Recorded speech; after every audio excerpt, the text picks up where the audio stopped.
Greetings, parish orphans and retrogrades. Happy new week. It's Halloween week. And of course, the end of this week, Friday, is the first day of the Hallowtide. Halloween, the 31st. Then we have the first and the second rounding out Hallowtide.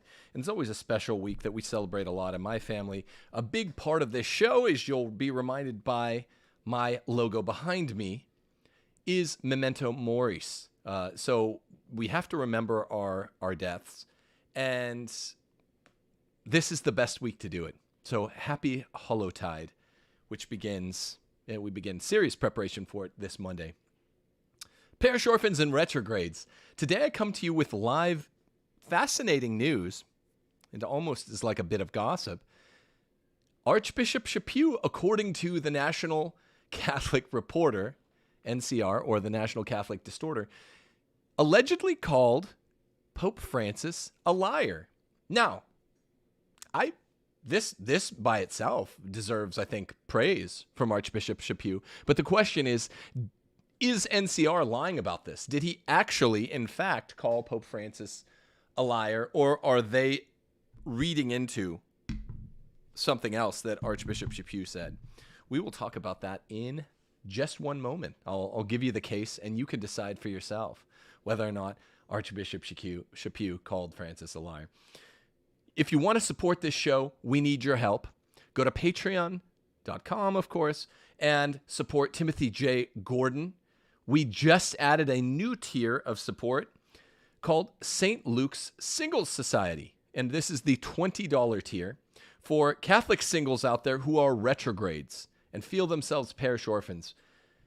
This is a golden mean between looking on some sort of super specific traditionalist only dating site. I don't know of any such thing, but this is a broader traditionalist appeal. And yet, of course, the opposite extreme is avoided. Also, the overbreadth of just going on a Catholic match dating service, which a lot of times includes 75, 80, 85%, if I had to guess, cultural Catholics that wouldn't even really know the sorts of things that we typically talk about here on Rules for Retrogrades and don't care and probably want to contracept or have premarital sex.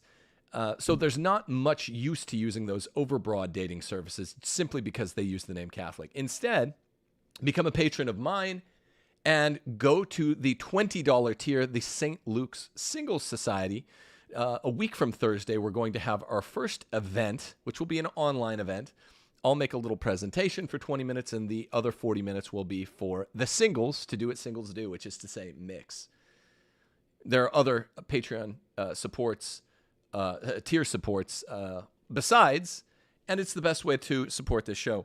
Now, if you want to support the show on a one-time basis, buy my new book, The Case for Patriarchy, which is taking the U.S. and at least Catholicism by storm. There is no such thing as Christian feminism, and the book declares this proudly, loudly, and produces a whole bunch of evidence for the claim. It's really a slam dunk claim. I urge you, finally, to get out of your blue state and into a red state like I did from California to Mississippi. Go to realestateforlife.org and get out of your state today, when there's still time, before borders are shut, before you're taxed for so doing, before you're so locked in your state, like what's happening in my home state of California, that it's taxing, difficult, costly, even to make a big move. You can do it now in the kind of lull between the Biden administration's first and second years in office. There's always a lull. Make your counter move by getting out of your liberal blue state now. Go to realestateforlife.org and you can capitalize. You really can. Okay, so what is this story? Well, it's an NCR story, and since they lie, it's written by Michael Sean Winters, who I'd love, by the way, tell him if you know him. Michael Sean Winters, I would love to have you on the show, and we could just shoot it back and forth, chop it up. Talk from completely opposite worldviews about Catholicism, the world at large, Biden, globalism, the beer bug, whatever you please, sir. Michael Sean Winters, who wrote this article today, Archbishop Chaput calls Pope Francis a liar. That would just be a grand old time if you would come on the show. We'd have a good time. We don't even have to designate a topic ahead of time. Whenever I cite from NCR, 80% of the time, it's one of your articles, and it would be a hilarious thing for us to get together. So let's do it. Here's how the article begins. Last Thursday was a good day for Archbishop Chaput, the former Archbishop of Philadelphia. He got to call Pope Francis a liar in the pages of First Things. That was the date of his article on First Things, and that article was not called Pope Francis is a liar.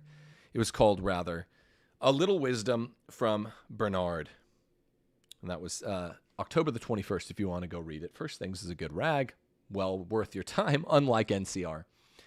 And that's what they're citing from an October the 21st article, which was last Thursday. Chaput, Michael Sean Winters continues, was ostensibly responding to an article published in America magazine in which Austin Ivory discussed Pope Francis's comments about EWTN, the conservative Catholic media network. Not far right, but right of center, EWTN is. And remember, Austin Ivory said something to the effect of, when you're dealing with devils, yeah, deal with them harshly. And Chaput acknowledged the linkage. To be fair, Ivory's article simply elaborates on comments that Pope Francis made recently to Jesuits in Slovakia, he writes. I still haven't heard him call Pope Francis a liar, but I'm waiting for it. It would be a celebratory moment in a way. Pope Francis didn't name the offending media organization, but as journalists quickly confirmed, he meant EWTN. Now, this is the end of the direct quote, and this is Michael Sean Winters. When he goes on to explain that EWTN is not nearly as fearsome as, say, Facebook, and that EWTN star Raymond Arroyo, who we support on this show, and we did a show on the fact that Francis had really been designated Arroyo. Arroyo is less of a threat to the church than the Chinese leader Xi Jinping, and that as a former board member at EWTN, he is aware of its strengths and its weaknesses. He is wrestling with Ivory. I guess Michael Sean Winters means not Pope Francis himself. That's throwing off the ability to focus of viewers and camera alike. But then he gets to the central contention of his article. And any suggestion that EWTN is unfaithful to the Church, the Second Vatican Council, or the Holy See is simply vindictive and false. Is this the entirety of the direct quote that Michael Sean Winters marshals against Chaput to allege that Chaput is calling Pope Francis a liar? I hope not, for several reasons, actually. I hope not. Well, he continues. Being unfaithful to the church is exactly what Pope Francis said EWTN was. Direct quote. There is, for example, a large Catholic television channel that has no hesitation in continually speaking ill of the Pope, Pope Francis said to the Jesuits in Slovakia. I personally deserve attacks and insults because I am a sinner, the Pope says. But the church does not deserve them. EWTN doesn't attack the church. Pope Francis continues, they are the work of the devil. I have also said this to some of them. End quote from Francis. Michael Sean Winters continues. Archbishop Chaput now states that such a claim is simply vindictive and false. I guess this is the extent of what the good Archbishop said about Francis's allegation, rather, and it does not include the L word, though some of us wish it would. I mean, we remember what happened in the late fall of 2018 when Francis essentially stonewalled about his involvement in Uncle Ted McCarrick's misdoings and cover-up, etc. Stonewalling is the mark of the liar, but Chaput has not said it. Michael Sean Winters continues. How does Chaput square EWTN's consistent effort to demonize immigrants in Trumpian fashion? Don't know what you're talking about. Illegal immigrants? This is not demonizing them if you acknowledge their illegality. For example, on this episode of The World Over, and this one, he's providing links, with his claim that they are faithful to the Holy See, which has made care for immigrants an obvious priority for many years. Here's the answer. MSW. You need a nickname because that's a long name. Three names in a name is too long. Michael Sean Winters, MSW. Here's the answer.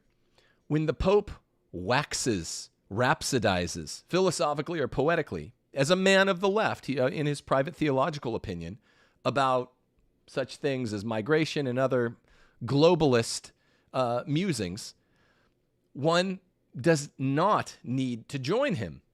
Okay, a Catholic does not need to join the Pope in his private musings, right? Put this thing in the AAS. And you know, if you're going to magisterialize in an emotion, a sentiment, a sympathy, a sensibility about immigrants, well, then you're going to have to do it in a form that is better instantiated than just a mere emotion, or else you're not going to be able to make people feel as you feel, right? The Pope cannot order Christendom to share his favorite color. We don't know what we even mean when we say this is my favorite color. It's an emotion or a series of emotions that follow from me seeing the color green or turquoise. These are my two favorite colors. If I became Pope, not that I ever will, you don't have to share that point of view. The Pope has strong leftist inclinations about migration, globalism. We don't have to share that. So one can have strong borders, strong language, strong culture, biases, or that slanders the notion, viewpoints, as most political and cultural conservatives do, without running foul of any teaching that has been magisterialized by any pope in the long history of the church. In fact, of the 266 popes, the ones that have expressed strong Catholic opinion about this matter are strongly in favor of borders, language, and culture, sovereignty. Thomas Aquinas, for one, ties this into the commandment to honor your parents, honor your father and mother, to have strong borders, language, culture attachments to your own nation, not as a citizen of the world or some nonsensical globalist apparatchiks mantra. Okay, so how does he square EWTN's consistent effort to champion strong borders, language, and culture, American borders, language, and culture, which is a big theme of this show, strong borders, language, and culture? As Catholics, we're allowed to affirm it. Pope Francis disagrees, but that's fine. It's been his priority. He has made care for migrants an obvious priority of his kind of interior pontificate. So be it. I disagree with the Pope. And most popes in the history of the magisterium do as well. Michael Sean Winters continues. The church has long called for universal health care, and how could it not? Okay. This is politics. There's a million good reasons to counter argue what MSW is claiming, and I'm not going to get into it. This isn't intended to be a long show. But boom, there we go. Okay, now you're getting into private opinion. You have a really bad private opinion about public universal health care, and I'm not going to get into it with you. But this has nothing to do with what we must accept as faithful sons and daughters of the church on faith and morals, or even discipline. Our founder, Jesus, MSW says, ministered to the people of his time by healing the sick wherever he went. But he did not say that doctors had his supernatural healing powers and must dispense them anytime they came across not just a person who needed healing powers, but news of someone across the world that lived under an oppressive regime like Pope Francis's dearly beloved China, the CCP, which is too cozy to this Vatican. Yes, they're not good to their people. So reading tell of this in the news does not bind morally a doctor to go travel to China and start dispensing medical aid. That's just not the case. But EWTN MSW says, was only too happy to peddle lies about the Affordable Care Act. Is that being faithful to the church? EWTN never lied about the Affordable Care Act. So then he goes into Pope Francis's apostolic exhortation, Amoris Laetitia, which did run foul of real bimillennial Catholic teaching on communion for the divorced and civilly remarried. And we're still going to work out what this lower magisterial teaching error, if you will mean. But not us. We're just trying to do something with it. He then goes on to slur more, not only Arroyo, but Cardinal Burke, Cardinal Mueller, who led opposition to Amoris Laetitia. But my point in showing you all this is that not only did Archbishop Chaput not call Pope Francis a liar, so this renders Michael Sean Winter's claim itself a lie. He said that, well, this particular claim that Pope Francis made is not true about EWTN or about Arroyo, who I think he represents the tip of the spear for EWTN. I didn't think he should be commended for it. We're admirers of Arroyo for being the tip of the spear against what's less savory, what is untoward in the Pope Francis pontificate. It's the worst pontificate in the history of 266 popes. So there's going to be some pushback, and he's always pushed back super fairly, Arroyo has, super professionally, and to my knowledge, it's never gotten him suspended or in serious trouble at EWTN once. And they're a pretty center-right organization, especially compared to rules for retrogrades. So what's the deal? The point is this. Folks like Michael Sean Winters, who write articles like this, are simply trying to tee up a counter-argument to a counter-argument so that they can start lying, or at least what we would call puffing in the law, stretching what Catholics must accept about faith and morals. There are some things, I've recounted them, even in a recent debate. There are some things we don't like that are kind of bad that we must accept, particularly with discipline. He's stretching those things into anything that the Pope says, most of which is hot garbage. And he speaks often, and he shoots from the hip, and we're not bound to most of it, unlike discipline at a slightly higher level. At a much higher level is what the Pope teaches sovereignly as regards faith and morals. Okay, so that's all I'm saying. Michael Sean Winters, you're welcome on this show anytime. We'll have a grand old time if you come on. People, encourage Michael Sean Winters of NCR, the Distorter, to come on my show, and we don't even have to name a topic. We'll just have it'll be a hot time in the old town that night that he chooses to come on. Parish Orphans and Retrogrades, click like, subscribe, hit the notification bell. I got to get out of here. I just thought this was of extreme interest to you. Props to Archbishop Chaput for more rationally, more moderately, more temperately criticizing Pope Francis last week on Thursday in the pages of First Things. But I want to show that when the left says that a person's lying, usually they're lying. And usually they're just teeing up a way to further stretch their apparatchiks, doctrinaire mal-teachings into something that Catholics must believe. It's all hot garbage. Come on the show, though, Michael Sean Winters. We'd love to have you. God bless you all. You guys stay tough, stay strong. Deus Volt. God bless.